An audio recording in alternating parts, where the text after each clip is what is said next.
கர்த்தருக்கு மகிமை உண்டாவதாக. கர்த்தரின் எச்சரிப்பு சத்த நேரம் இதை பார்த்து கொண்டிருக்கிற யாவரையும் கர்த்தர் தாமே ஆசீர்வதிப்பாராக. இந்த மாதத்திலே ஆண்டவர் கொடுக்கிற ரேமா வார்த்தை ஏசாவின் புஸ்தகம் 43 அதிகாரம் 11 வசனம்.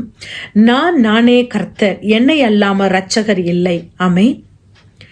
மேகஸ்தம்பம் மேலிருந்து பாதுகாக்குது, பாதையெல்லாம் பகலெல்லாம் கூட செல்லுது. மேகஸ்தம்பம் மேலிருந்து பாதுகாக்குது, பாதை காட்ட பகலெல்லாம் கூட செல்லுது. அன்பான தேவன் நம்மோடு வருவார், அது போதும் என் வாழ்விலே. அன்பான தேவன் நம்மோடு வருவார், அது போதும் நம் வாழ்விலே. தேவா, நான் ஏதினால் விசேஷித்தவள், ராஜா நான் அதை தினம் யோசிப்பவள். தேவா, நான் ஏதினால் விசேஷித்தவன், ராஜா நான் அதை தினம் யோசிப்பவன். எதினால் இது எதினால், நீர் என்னோடு இருப்பதினால். எதினால் இது எதினால், நீர் என்னோடு வருவதினால். வாழ்க்கையிலே கசப்புக்கள் கலந்திட்டாலும் பாசமுள்ள ஒரு மரம் கூட வருது. வாழ்க்கையிலே கசப்புக்கள் கலந்திட்டாலும் பாசமுள்ள ஒரு மரம் கூட வருது. அன்பான தேவன் நம்மோடு வருவார், சந்தோஷம் நான் காணுவேன். மாறாவின் நீரை தேனாக மாற்றும் நம் நேசர் நம்மோடுண்டு. தேவா, நான் ஏதினால் விசேஷித்தவள், ராஜா நான் அதை தினம் யோசிப்பவள். ஆமென். அப்பா, நாங்கள் எதினால் விசேஷித்தவர்கள் ஆண்டவரே, நீர் எங்களோடு இருப்பதினால் மாத்திரம் என் தேவனே, பரிசுத்த ஆவியானவரே எங்களோடு நீர் பேசுங்க. அடியாளை மறைத்து நீர் வெளிப்படுங்க தேவனே, நீர் மாத்திரம் மகிமைப்படுங்க. ஆமென். ஆமென். நானே கர்த்தர், என்னை அல்லாமல் இரட்சகர் வேறு ஒருவரும் இல்லை. ஆமென். இந்த நாளில் ஆண்டவர் இந்த தேசத்துக்கும் நமக்கும் சொல்லுகிறது, இந்த தேசத்தை உருவாக்கினவர், அவர் மூலமாய் அவருக்கென்று அவர் மூலமாய் அவர் உருவாக்கின தேவன். விண்ணுக்கு சொந்தக்காரர், மண்ணுக்கு சொந்தக்காரர். ஆமென். அதாவது வானத்திலே சிங்காசனத்தை அமைத்து பாதப்படியாக பூமியை வைத்திருக்கிற தேவன். மரக்கால்களிலே மண்ணை அளந்தவர். ஆமென். மலையை திராசிலே நிறுத்தவர். மேகங்களை மேகத்திலே தண்ணீரை, மலையின் நீரை மேகத்திலே கட்டி வைத்த தேவன். அப்பேற்பட்ட தேவன், அவரே இரட்சகர், அவரே மீட்பர், அவரே நானே வழியும் சத்தியமும் ஜீவனும் என்று சொல்லுகிற தேவன். அவர் மாத்திரம்தான் இரட்சகர், அவர் மாத்திரம்தான் மீட்பர். அவரை அன்றி ஒரு அணுவும் அசையாது. ஆமென். அவர் மாத்திரம்தான், அவருக்கு நிகர் அவர் ஒருவரும் இல்லை. அவர் மாத்திரம்தான். அப்பேற்பட்ட தேவன் வானத்தை விட்டு பூலோகத்துக்கு வந்து இந்த மாதத்திலே நம் 40 நாளே அவர் வந்த நாளை கொண்டாடுகிற இந்த நாட்களிலே என் தேவன் உங்களோடும் என்னோடும் இருப்பாராக. அவர் வந்த நோக்கத்தை நிறைவேற்றினவர், சிலுவையிலே தன்னை கொடுத்தவர், மனித அவதாரமாக எடுத்து வந்தவர். எந்த ஒரு தெய்வமும் மனித அவதாரமாக எடுத்து வரல. தேவன் ஒருவர் மாத்திரம் தன் மக்களை உண்டாக்கினவர், நமக்கு விடுதலை கொடுக்கும்படியாக அந்த வானத்தை விட்டு இறங்கி வந்து சிலுவையிலே ரத்தத்தை சிந்தி மீட்பை உண்டாக்கின தேவன். ஆமென். மரத்திலே தூக்கப்பட்ட யாவரும் சபிக்கப்பட்டவர் என்று கலாத்தியரில் பார்ப்பது போல அவர் மரத்திலே தூக்கப்பட்ட தேவன், நம் சாபங்களை முறித்த தேவன். ஆமென். 1 கொரிந்தியர் 1 அதிகாரம் 18 வசனத்தில் நான் பார்க்கும் பொழுது, சிலுவை பற்றின உபதேசம் கெட்டு போகிறவர்களுக்கு பைத்தியமாய் இருக்கிறது, ரட்சிக்கப்படுகிற நமக்கோ அது தேவ பலனாய் இருக்கிறது. ஆமென். உலகங்கள் இந்த நாளில் சிலுவையை பற்றி எல்லாம் பைத்தியமா நினைக்கலாம். ஆனால் உங்களுக்கும் எனக்கும் ஆண்டவர் கொடுத்த ஒரு விடுதலை, ஒரு தேவ பலன் அந்த சிலுவையிலே கிடைத்தது. வைத்தது. ஆமென். அந்த தேவ பலன் உலக மக்களுக்கு வேண்டும் என்றால் அவர்களுக்கு கணவன் ஒரு பலனாக இருக்கலாம், மனைவி ஒரு பலனாக இருக்கலாம், அவங்க செல்வம், அவங்க வச்சிருக்க சொத்து, அவங்க வச்சிருக்க பிள்ளைங்க, கல்வி, வேலைன்னு எதுவாக இருக்கலாம். ஆனா உங்களுக்கும் எனக்கும் ஆண்டவர் கொடுத்த தேவ பலன் எது என்றால் அவர் சிலுவையிலே சிந்தின அந்த ரத்தம், அவர் சிலுவையிலே பாடுபட்ட பாடுகள் நமக்கு ஒரு தேவ பலனாக, ஒரு வல்லமை உள்ளதாக இருக்கிறதை நாம் இந்த நாளில் நாம் உணர்கிறோம். ஆமென்.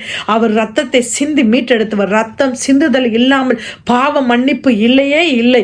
நீங்க எங்க வேணாலும் போகலாம், தீ மிதிக்கலாம், என்னென்னமோ பண்ணலாம், நாக்குல குத்தலாம், எதை வேணாலும் ஆண்டவர் சிலுவையிலே மரித்து எல்லாத்தையும் செய்து முடித்தார்.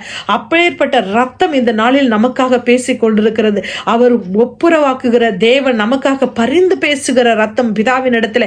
அப்பேற்பட்ட தெய்வத்தை நாம் பாக்கியமாக கொண்டிருக்கிறோம். அந்த இயேசு என்ற நாமம் நமக்குள்ளா இருதயத்துக்குள்ள இருக்கும் பொழுது சத்தியமும் கிருபை நிறைந்தவராய் நமக்குள்ளே வாசம் செய்கிற அதே தேவன் இந்த நாளிலே நம்மளோடு பேசிக் கொண்டிருக்கிற தேவனாய் இருக்கிறார். ஆமென். நம் மனம் திரும்புதலுக்குரிய ஆவியை கொடுக்கும்படியாக, கண்கள் எல்லாருக்கும் திறக்கும்படியாக, அவர் தேவன் என்பதை புரிந்து கொள்ளும்படியாக ஆண்டவர் பேசுகிறார். ஆமென். அவர் மாத்திரம், அவர் ரத்தத்தினால் மாத்திரம்தான் வல்லமை உண்டு, விடுதலை உண்டு. சாபங்களை முறிக்கிற தேவன், விடுதலை கொடுக்கிறவர், சத்துருவின் சகல காரியங்களும் வல்லமையையும் சிலுவையில உரித்த தேவன். ஆமென். நமக்கு விடுதலை கொடுக்கும்படியாக பரலோகத்தின் தேவன் பாதாளத்தின் வாசல் சபையை மேற்கொள்வதில்லை என்று சொன்ன அதே தேவன் நமக்காக, சபைகளுக்காக வந்த தேவன், நம்ம விடுதலை கொடுக்க வந்த தேவன். ஆமென். அவர் மாத்திரம், அவருக்கு நிகர் ஒருவரும் இல்லை. ஆமென். அவர் பார்ப்பது போல நாம் யோவான் 10:10 திருடன் கொல்லவும் அழிக்கவும் வருகிறான் என்று வேறொன்றுக்கும் அவன் வருவதில்லை. ஆமென். அவன் கொல்லத்தான் வரான், அவன் அழிக்கத்தான் வரான், மக்களுக்கு எதுக்கும் அவன் வர்றதில்லை. ஆனா ஆடுகளுக்காக தன் அவரே ஒரு நல்ல மேய்ப்பன், தன் ஆடுகளுக்காக தன் ஜீவனை கொடுத்த நல்ல மேய்ப்பன். ஆமென். அவன் ஜீவனை தந்தவர், அந்த ஜீவன் பரிபூர்ணப்பட வந்த தேவன். ஆமென். இந்த நாட்களில் கண்களை குருடாக்கி வைத்திருக்கிற, அதாவது பார்க்கும் 1 கொரிந்தியர் 4:4 பார்க்கும் பொழுது தேவனுடைய மகிமையான அந்த சுவிசேஷத்தின் ஒளி, அதாவது பிரகாசிக்கப்படாதபடி அவிவிசுவாசிகளுடைய கண்கள், மனதுடைய கண்களை குருடாக்கி வைத்திருக்கிறான் என்பதை நம்ம பார்க்கிறோம். அப்பேற்பட்ட குருட்டான ஆவிகள் மறைந்து தேவனை காணும்படியான ஒரு இருதயம் வேணுமாமே. உலகத்தில் யாவரையும் ஆண்டவர், அதாவது உலகத்திலே எந்த மனிதனையும் பிரகாசிப்பிக்கிற ஒளி, அந்த மெய்யான ஒளி, அவர் மாத்திரம்தான் மெய்யான ஒளி, இருளை வெளிச்சமாக்குகிற தேவன் என்றால் அவர் ஒருவர் மாத்திரம்தான். அவர் எல்லாத்தையும் செய்து முடித்தவரை நாம் விசுவாசிக்கும் பொழுது அந்த பரலோகத்துக்குரிய வாசலை நமக்கு திறந்து கொடுக்கிறவராய் இருக்கிறார். ஆமென். அதாவது சூரியனும் சந்திரனும் திசை எல்லா ஜாதியினரும் அவரை கண்கள் காணும், அவர் குத்தினவர்களும் அவரை காண்பார்கள்.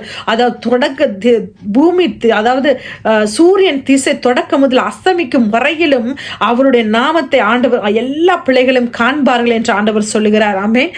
அவர் மரண பரியந்தம், சங்கீதம் 48:14 பார்க்கும்போது அவரை நம்புகிற பிள்ளைகளை அவர் மரண பரியந்தமும் நடத்துகிற தேவனாய் இருக்கிறார். ஆமென். அவருக்கு அவர் சொன்னால் சொன்னதுதான், அவர் சொன்ன வார்த்தை ஒன்றும் தரையில விழுந்து போவதில்லை என்பதை நாம் பார்க்கிறோம். ஆமென்.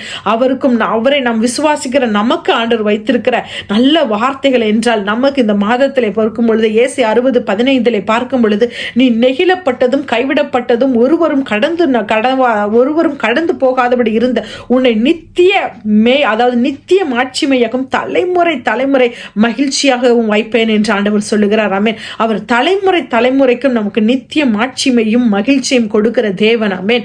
இந்த தேசங்கள் எல்லை, அதாவது 18 பார்க்கும் பொழுது 60:18 உன் எல்லை சமாதானம் உள்ளதாக ஆண்டவர் கொடுக்கிற தேவனாயிருக்கிறார். ஆமென். தேசம் எப்படி கொடுமை உன் தேசத்திலும், அழிவு நாசமும் உன் எல்லைகளிலும் கேட்கப்படாது. ஆமென். அதில் மதில்களில் ரட்சிப்பு என்னும், உன் வாசல்களிலே துதி என்றும் சொல்லுவார்கள். ஆமென்.